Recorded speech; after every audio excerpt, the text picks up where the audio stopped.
Hello friends, स्वागत है आपका एक बार फिर हमारे study channel study with Nilesh में।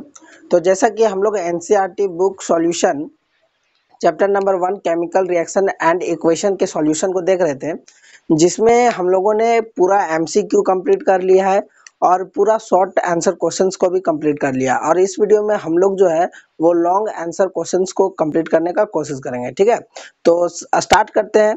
सबसे पहला जो क्वेश्चन है लॉन्ग आंसर क्वेश्चंस का, दैट मीन्स इस चैप्टर का क्वेश्चन नंबर 39। उससे क्या बोल रहा है, on heating blue coloured powder of copper 2 nitrate in a boiling tube. बोल रहा है blue coloured powder copper 2 nitrate का उसको हीट करने पर, ठीक है, किसमें हीट करने पर, तो एक बॉइलिंग ट्यूब में हीट करने पर कॉपर ऑक्साइड जो कि ब्लैक रंग का है, oxygen gas and brown gas जिसका नाम दिया गया एक्स इज फॉर्म्ड। तो क्या क्या फॉर्म हो रहा है, देखिए कॉपर 2 नाइट्रेट का ब्लू कलर्ड पाउडर है जिसको बॉइलिंग ट्यूब में हम लोग हीट कर रहे हैं, और हीट करने के बाद क्या मिल रहा है हम लोग को, तो कॉपर ऑक्साइड मिल रहा है ब्लैक कलर का, ऑक्सीजन गैस मिल रहा है और ब्राउन गैस जिसका नाम क्या दिया गया, एक्स दिया गया है। ठीक है, तो क्या पूछ रहा है, देखिए क्वेश्चन नंबर ए में right the balanced chemical equation of the reaction. यहाँ पे हमको बैलेंस्ड केमिकल इक्वेशन लिखना है इस रिएक्शन का।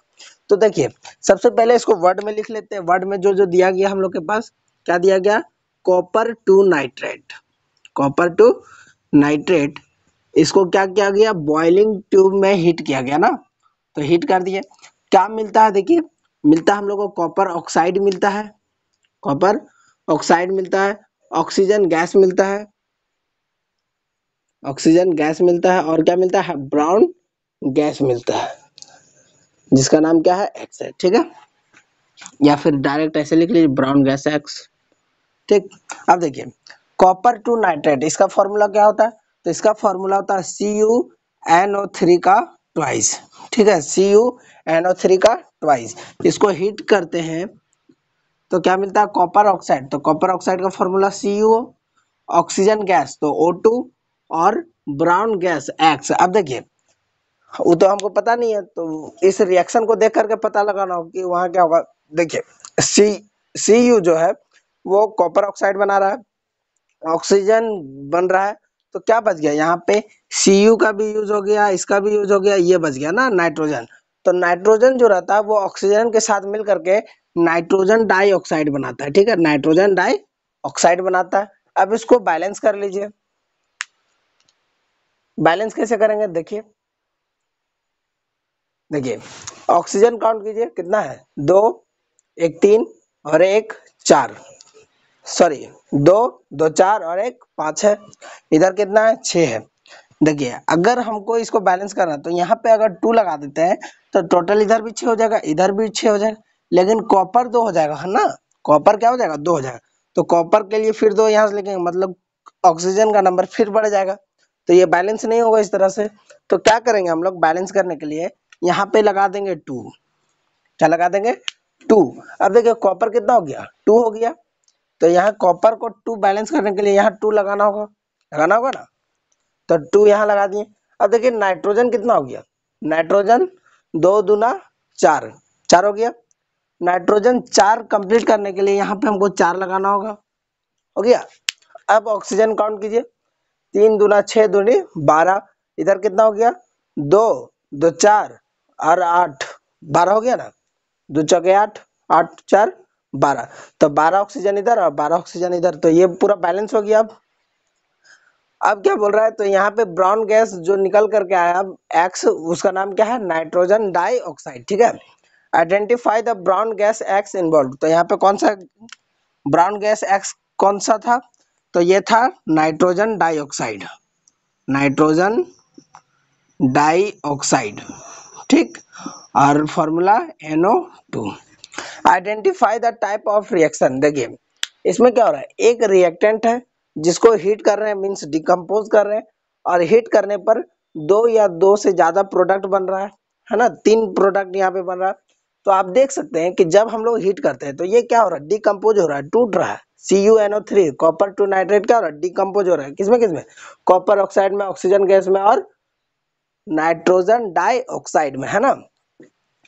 तो ये कौन सा रिएक्शन हो गया, ये हो गया आपका डिकम्पोजिशन रिएक्शन, डिकम्पोजिशन रिएक्शन।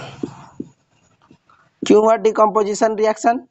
क्योंकि एक रिएक्टेंट है जिसको हीट कर रहे हैं और दो या दो से ज्यादा प्रोडक्ट फॉर्म कर रहा है, इसलिए इसको क्या बोलेंगे? डिकम्पोजिशन रिएक्शन बोलेंगे। अब देखिए, what could be the pH range of aqua solution of the gas x.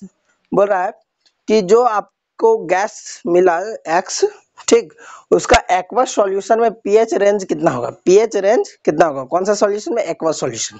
ये तो गैसियस फॉर्म में था एक्स, अब इसको एक्वा सॉल्यूशन अगर बना दें इस गैस एक्स को, तो उसका पीएच रेंज क्या होगा? तो देखिए, आप लोग जानते हैं कि ये नाइट्रोजन क्या है? नाइट्रोजन डाइऑक्साइड है। गैस एक्स जो है वो क्या? नाइट्रोजन डाइऑक्साइड है। और ये किस चीज का ऑक्साइड है? तो नॉन मेटेलिक ऑक्साइड है ना? नॉन मेटल ऑक्साइड है। और नॉन मेटल ऑक्साइड जब वाटर से रिएक्ट करता है तो क्या बनाता है? एसिडिक सॉल्यूशन बनाता है।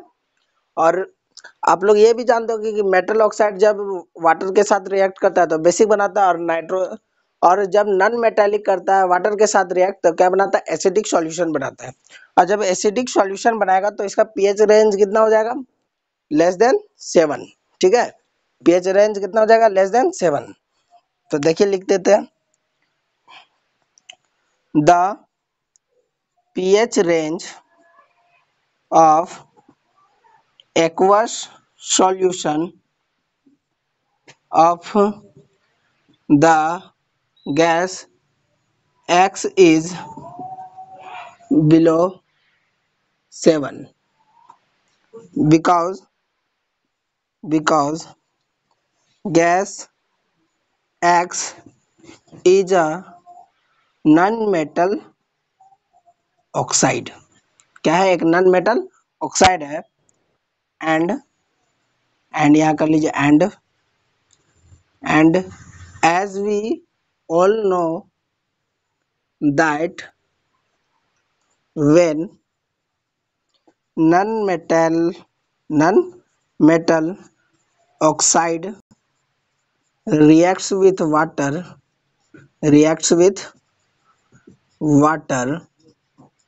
then acidic solution is formed।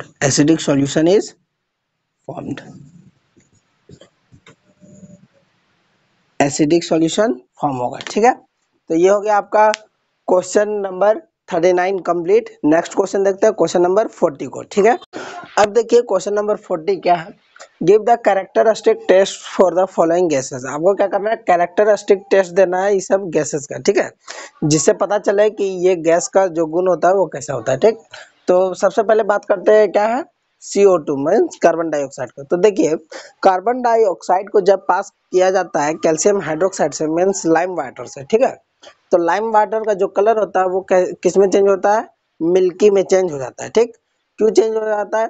क्योंकि जब लाइम वाटर से CO2 पास करवाया जाता है तो कैल्शियम कार्बोनेट नाम का एक चीज फॉर्म होता है, सब्सटेंस फॉर्म होता है, जो कि व्हाइट इन कलर होता है। ठीक है, और वो इनसॉल्युबल होता है। तो इसको कर लीजिए ए number. when CO2 is passed through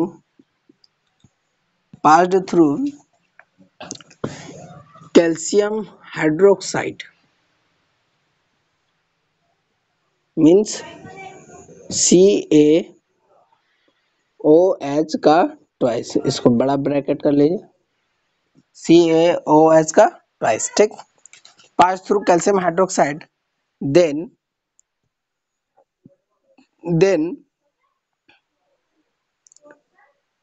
calcium hydroxide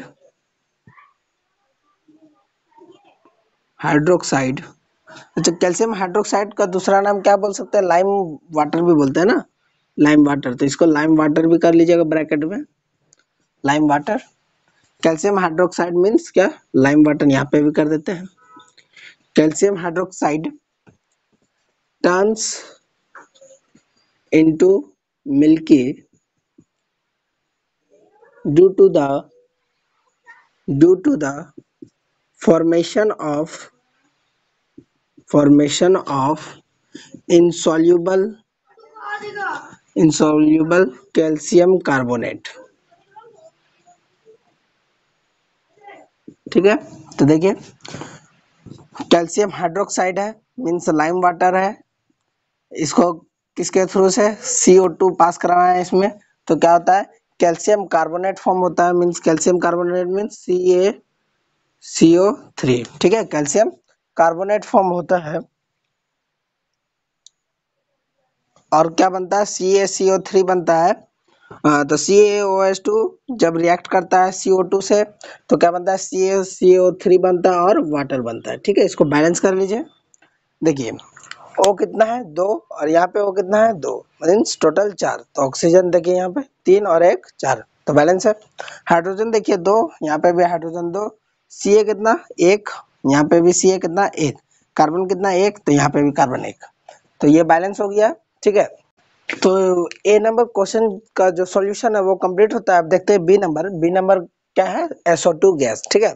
तो SO2 गैस जो होता है जब उसको पास किया जाता है एसिडिफाइड पोटेशियम पर मैग्नेट से, ठीक है, किसे एसिडिफाइड पर मैग्नेट सॉल्यूशन से, तो एसिडिफाइड पोटेशियम पर मैग्नेट सॉल्यूशन का जो कलर पहले पर्पल था वो अब कलर लेस हो जाता है, ठीक है। तो इसका जो क्यों हो जाता है कलरलेस, क्योंकि ये जो SO2 होता है वो एक स्ट्रॉन्ग रिड्यूसिंग एजेंट होता है, ठीक है। तो इसको लिख लीजिए, लिखिए when SO2 gas is passed through acidified potassium permanganate solution, जो कि क्या होता है purple in colour, turns into colorless because SO2 is a strong reducing agent, ठीक। तो ये हो गया आपका। अब इसका आप इक्वेशन भी लिख लीजिए। इक्वेशन कैसे लिखिएगा देखिए क्या बोल रहा है एसिडिफाइड पोटेशियम पर मैग्नेट सॉल्यूशन, पर magnet solution, solution means water भी है होगा, तो पोटेशियम पर मैग्नेट सॉल्यूशन क्या हो जाएगा पोटेशियम पर मैग्नेट का KMnO4 और सॉल्यूशन है तो वाटर लगेगा और क्या पास करवा रहे हैं SO2, तो SO2 हो जाएगा। क्या बनेगा देखिए ये बनेगा पोटेशियम सल्फेट, मैंगनीज सल्फेट और हाइड्रो सल्फ्यूरिक एसिड, ठीक है H2SO4। इसको थोड़ा अब इसको बैलेंस कीजिए। बैलेंस कैसे होगा देखिए कितना है कि एक इधर कितना है 2, तो यहाँ क्या करना होगा 2 लगाना होगा, तो 2 हो गया। मैंगनीज कितना हो गया 2 हो गया ना, मैंगनीज 2, तो यहाँ मैंगनीज कितना है 1, तो यहाँ लगा देंगे 2, ठीक है, मैंगनीज 2 हो गया। अब देखिए सल्फर कितना है 1 3 और 1 4, यहाँ कितना है 1, तो अगर यहाँ पे 4 लगा देंगे, यहाँ अगर 4 लगा देते हैं तो ऑक्सीजन देख लेते हैं। ऑक्सीजन उसके पहले ऑक्सीजन 2 हो जाएगा, 2 और 4 2 8 हो जाएगा, 4 लगाएंगे तब 8 1 9 और 8 17, और इधर कितना हो जाएगा 4 8 12 और 4 16, अभी भी 1 घट जाएगा ना, तो कुछ दूसरा दिमाग लगाना होगा। क्या लगाना होगा देखिए अब लगा दीजिए यहाँ पे 5, ठीक है 5 लगा दीजिए। सल्फर 5 हो गया, सल्फर 5 हो गया। आप देखिए कितना 1 2 3 और 1 4, तो यहाँ पे लगा देते हैं 2, तो यहाँ पे सल्फर हो गया 5, देखिए तो 2 सल्फर यहाँ 2 सल्फर यहाँ और 1 यहाँ 5 हो गया, और इधर भी 5 हो गया। अब किसका बात करते हैं ऑक्सीजन का बात करते हैं, ठीक है किसका बात ऑक्सीजन का बात।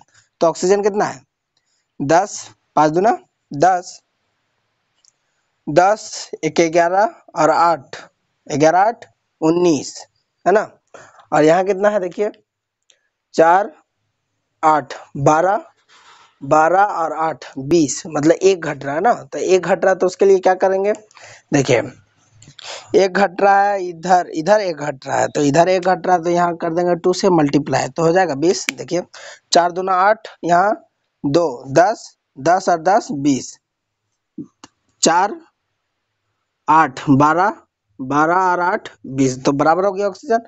हाइड्रोजन देखिए 2 दूना 4, और इधर भी कितना हो जाएगा 2 दूना 4, तो बराबर हो गया ये। तो ये हो गया आपका इक्वेशन पूरा, ठीक है। इसमें क्या हो रहा था, SO2 गैस को जब पास करवा रहे थे एसिडिफाइड पोटाशियम परमैंगनेट से, तो पहले उसका कलर जो था वो पर्पल था, और जब SO2 पास करवा देते हैं तो क्या हो जाता है, कलरलेस हो जाता है। क्यों? क्योंकि SO2 जो है वो एक स्ट्रॉन्ग रिड्यूसिंग एजेंट है, ठीक है। SO2 क्या है, एक स्ट्रॉन्ग रिड्यूसिंग एजेंट है, ठीक। तो ये हो गया आपका आंसर, लिख लीजिए। अब देखिए 40 का सी क्या है, ऑक्सीजन है, ठीक है।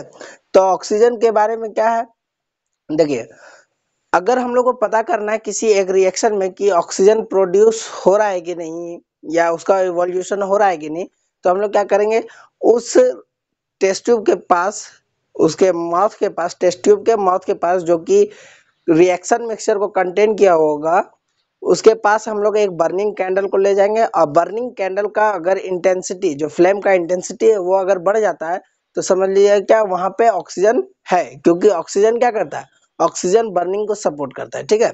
तो ये लिख लीजिए आप, लिखिए the evolution of oxygen, that means क्या, O2 gas during a reaction can be confirmed by bringing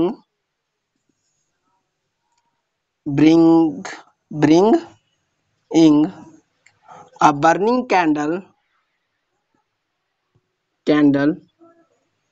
near the mouth of the test tube containing, या फिर which contain लिख लीजिए, which contain reaction mixture, ठीक। the intensity of the flame will increase because oxygen means O2 supports burning, ठीक है। तो ये सी number का हो गया कंप्लीट। तो अब देखिए डी नंबर क्या है, डी नंबर है हाइड्रोजन गैस, ठीक है। तो क्या होता है कि जब हम लोग एक बर्निंग कैंडल को हाइड्रोजन गैस के नजदीक लेके जाते हैं, तो हाइड्रोजन गैस जो होता है वो पॉप साउंड प्रोड्यूस करता है और बर्न करता है, ठीक। तो इसको लिख लीजिए, when a burning candle is brought near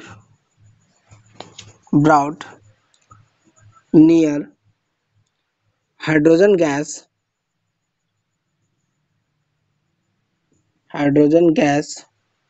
then hydrogen gas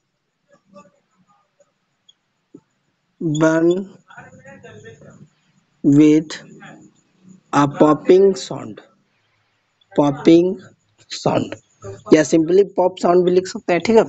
तो ये जो है आपका 40 नंबर ABCD पूरा कंप्लीट होता है। नेक्स्ट वीडियो में हम लोग 41 और 42 को देखेंगे। तब तक के लिए आपको जय हिंद।